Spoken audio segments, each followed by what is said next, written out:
Well, history keeps repeating itself when it comes to these mass shootings, and the violence can make us angry, sad, uneasy, anxious, yes, even scared to go about our normal activities. And mental health experts say it's okay not to be okay, but managing those emotions, that's key. News Channel 9's Julia LeBlanc in the studio with more on this topic. Julia, this has an impact on everyone.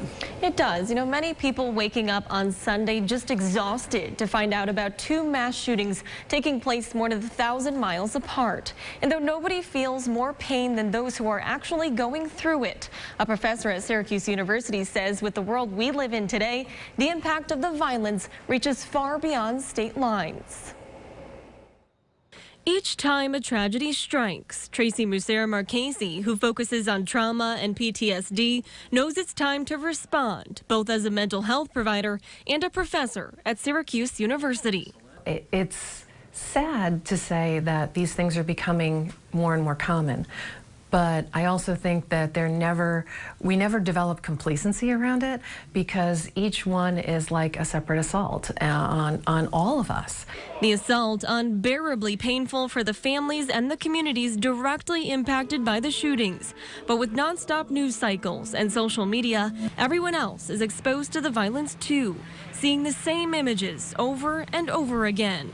This constant cycle can eventually catch up to you. To understand that there is help out there for you, even if you are not the direct victim, but even if you're experiencing some of these other symptoms, that you're normal, that there's nothing wrong with you, and that, you know, it's okay to ask for help. Musera-Marchese says it's possible for anyone to develop PTSD and experience trauma from these shootings. That's why it's important to talk to someone if you're having flashbacks or avoiding certain places, because they're reminders of the event. So noticing behavioral changes in yourself, noticing patterns and things like that. There are things that we can do before something happens. There are things that we can do right after.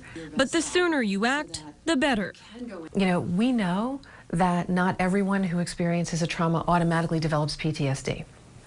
We also know that people who receive early intervention after experiencing a trauma are significantly less likely to develop PTSD in the long term.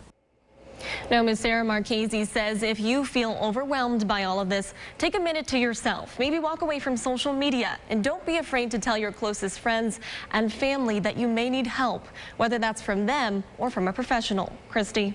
Julia, thank you. There is a prayer vigil happening now in Liverpool in honor of the victims in El Paso and Dayton. It's open to everyone. It's being held at the Peacemakers Sanctuary at Onondaga Lake Park.